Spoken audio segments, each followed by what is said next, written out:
இது மார்புண்ட பகுதி, இது மார்பு முன்பகுதி பிரின்சஸ் கட்டிண்ட.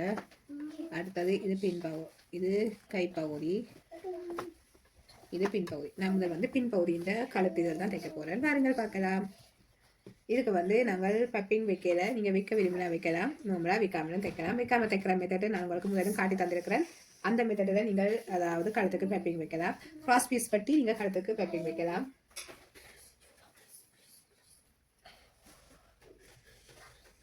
கிராஸ் பீஸ்ன்றது இப்படி இருக்கிற துணியை நாங்கள் இப்படி நீட்டுக்கு ஒருக்கு எடுத்தோம்டா ஈஞ்சு கொடுக்காது. அதே நேரம் கிராஸ் பீஸாண்டா இப்படி சத்தாருக்கு வச்சுட்டு நீங்கள் இப்படி எடுத்தீங்கன்னா ஈஞ்சு கொடுக்கும். நீங்கள் இந்த நேருக்கு தான் நீங்கள் இந்த கழுத்துக்கு பேப்பிங் நீங்கள் வச்சு அதாவது வெட்டி தைக்கணும் அப்படின்னா உங்களுக்கு ஈஞ்சு கொடுக்கும்.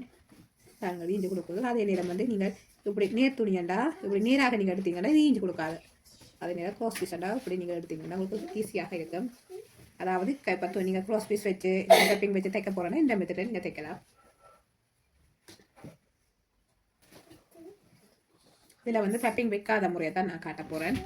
சிலவர்கள் இந்த பப்பிங் வைக்காமல் தைக்கிற மெத்தடை காட்ட சொல்லி நான் அதான் பப்பிங் வைக்காமல் நான் உங்களுக்கு இதில் தைச்சு காட்டுறேன். பப்பிங் நீங்கள் வைக்காட்டிக்கு இப்படி இந்த நல்ல பக்கத்துக்கு திருப்பி இந்த பக்கத்தை வைக்கணும். அதாவது இந்த சாரி அந்த லைனிங் துணியை வைக்கணும். லைனிங் துணியை வச்சுட்டு நாங்கள் தைச்சு போட்டு திருப்ப வேணும். இந்த சாரி துணி நல்ல பக்கத்துக்கு மேலே நான் அந்த லைனிங் துணியை வச்சு தைக்க போகிறேன். தைச்சிட்டு நாங்கள் பிறகு திருப்ப வேணும். அதாவது நான் தையலுக்கு விட்ட அந்த அரைஞ்சி அதில் தான் நான் தைக்க போகிறேன்.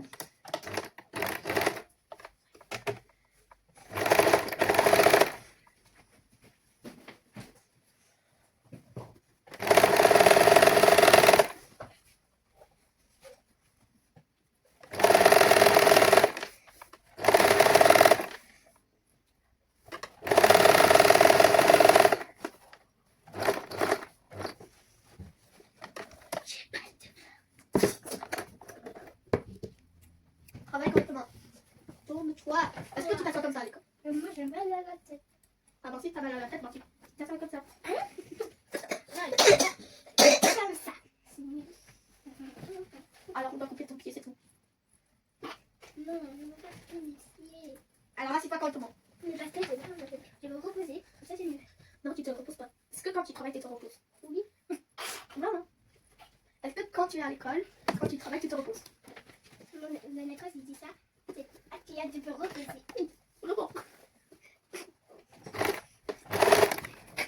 Comment ça? C'est vrai? T'as tout balancé?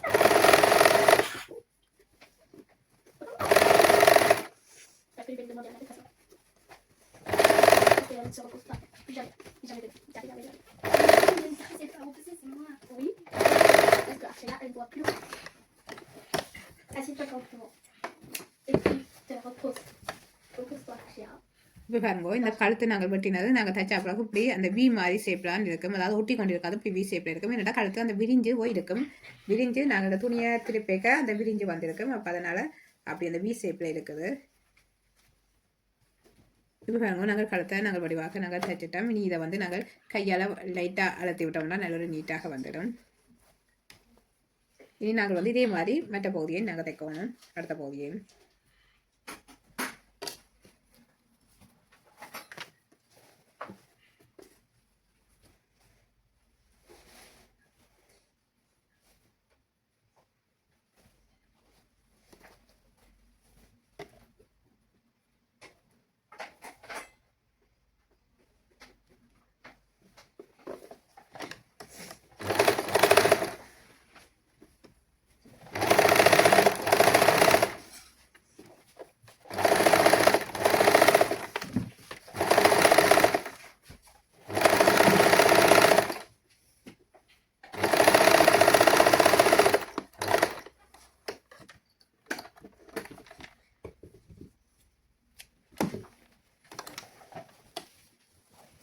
தைச்சா பிறகு இந்த தையலுக்கு வெளியில் வர இந்த துணியை நாங்கள் வெட்டி போடணும். அதாவது சின்ன சின்னதாக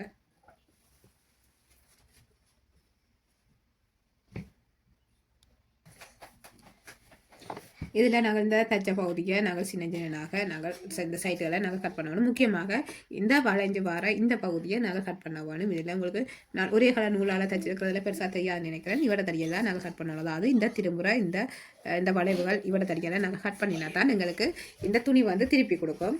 அதனால் நீங்கள் கட் பண்ணுங்கள். இப்போ நான் கட் பண்ண போகிறேன்.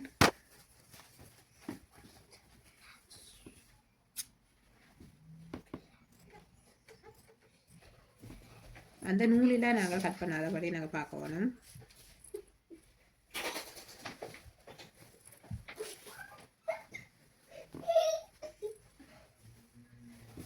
இப்போ பாருங்கள், நான் வந்து வெட்டின பிறகு நான் இப்படி இந்த பக்கம் திருப்பி வச்சு தைக்கணும். அதாவது நீங்கள் இந்த லைனிங் சைட்டோடையே நீங்கள் திருப்பணும். லைனிங் சைட்டு பக்கத்துக்கு நீங்கள் திருப்பணும். திருப்பி போட்டு தைக்கணும். தைக்க நல்ல ஒரு படிமானம் மாற்றி வரும். அதாவது இந்த நல்ல துணி பக்கம் சாரி துணி பக்கம் நீங்கள் திருப்பாமல் லைனிங் துணி சைட்டு பக்கம் தான் நீங்கள் திருப்பி போட்டு இந்த படிமான தையல் போடணும். அப்போ தான் எங்களுடைய இந்த சாரி ப்ளவுஸ் வந்து நல்ல ஒரு நீட்டாக வரும்.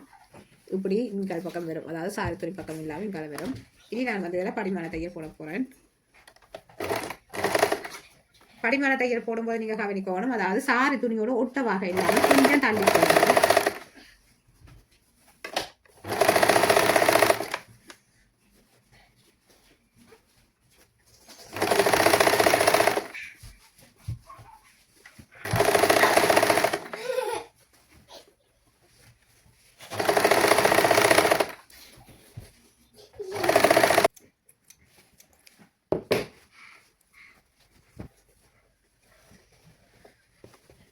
இப்போ பாருங்கள், இது உள்பக்கத்தில் நாங்கள் இந்த விரிச்சு அந்த தைச்சு கொண்டு வரும்போது பாருங்கள் அந்த விரிவு தன்மையாக இருக்குது, இந்த வீத்தன்மையாக இருக்குது. இது வந்து எங்களுக்கு வந்து விரிஞ்சு கொடுத்ததால தான் இப்படி வீத்தன்மையாக இருக்குது.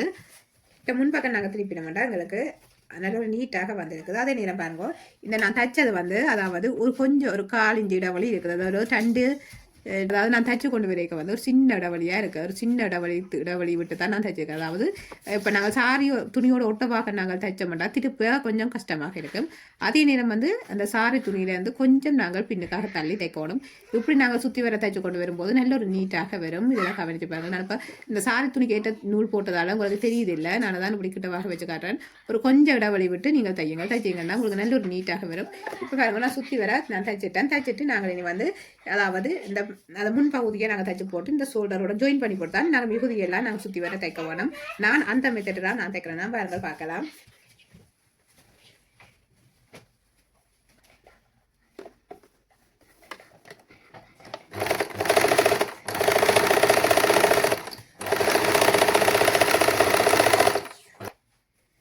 இப்போ பாருங்க, இதெல்லாம் முன்பகுதிக்கு நாங்கள் 10 துணி 10 நாங்கள் பொறுத்தினாங்கள். இந்த முன்பகுதிக்கு இந்த கீழ் இறக்கத்துக்கு 10 சொல்லி நான் இதில் பொருத்தி போட்டோம். இதில் நாங்கள் வந்து அதாவது படிமான தையல் போடணும். நீங்கள் படிமான தையல் எல்லாத்துக்கு நீங்கள் தைக்கிறத போடுறீங்களோ அவளுக்கு அதுக்கேற்ற மாதிரி கொண்ட இந்த ப்ளவுஸ் வந்து நல்ல ஒரு நீட்டாக இருக்கும்.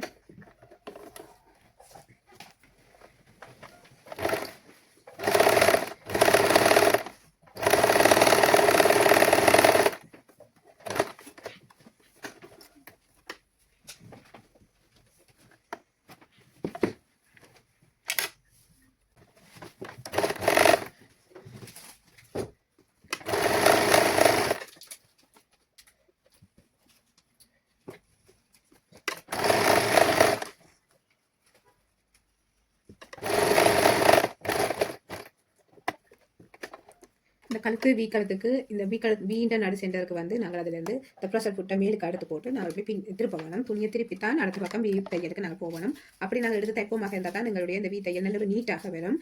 அதை நீங்கள் கவனிங்க.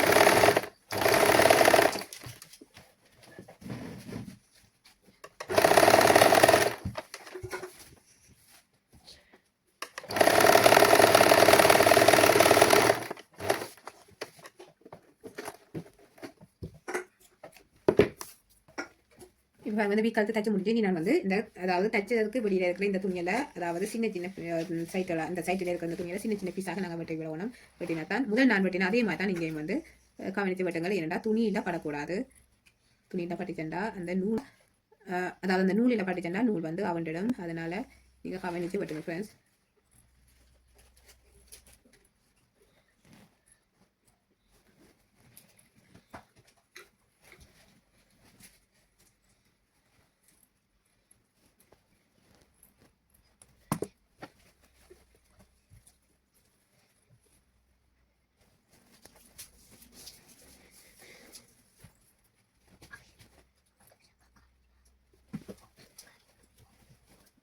இப்போ வெட்டினதை நான் இப்படி அதாவது மற்ற பக்கம் நான் திருப்ப போகிறேன். திருப்பின பிறகு எங்களுக்கு நல்ல நீட்டாக இருக்கும்.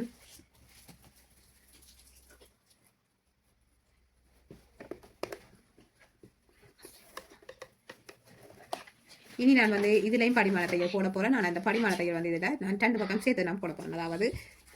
அதாவது லைனிங் துணிக்கும் இந்த மேல் துணிக்கும் நடுவு இதில் வரப்போதோ முன்னுக்காக வரப்போதோ இது வந்து 2 பக்கமும் போட போதும். இந்த தையல் வந்து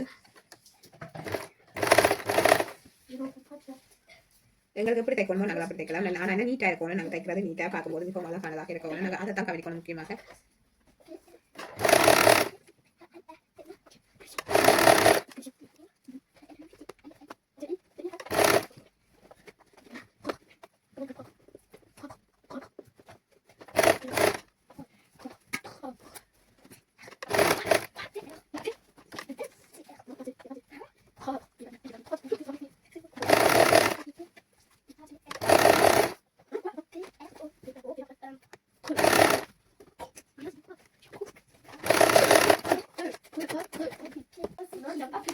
Il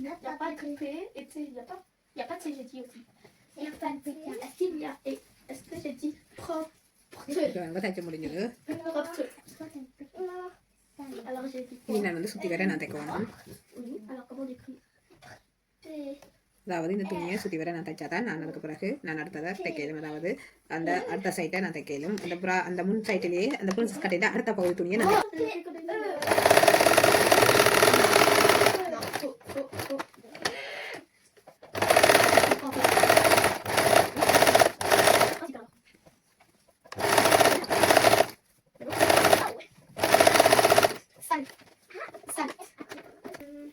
இந்த வெளியில இருக்கிற இந்த துணி எல்லாத்தையும் நாங்கள் கட் பண்ணிடுவோம்.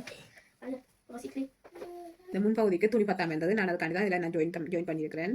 முன்பகுதிக்கு 10 இருந்தது. நான் இதில் ஜாயின் பண்ணியிருக்கேன் பாருங்க. இனி நான் வந்து இந்த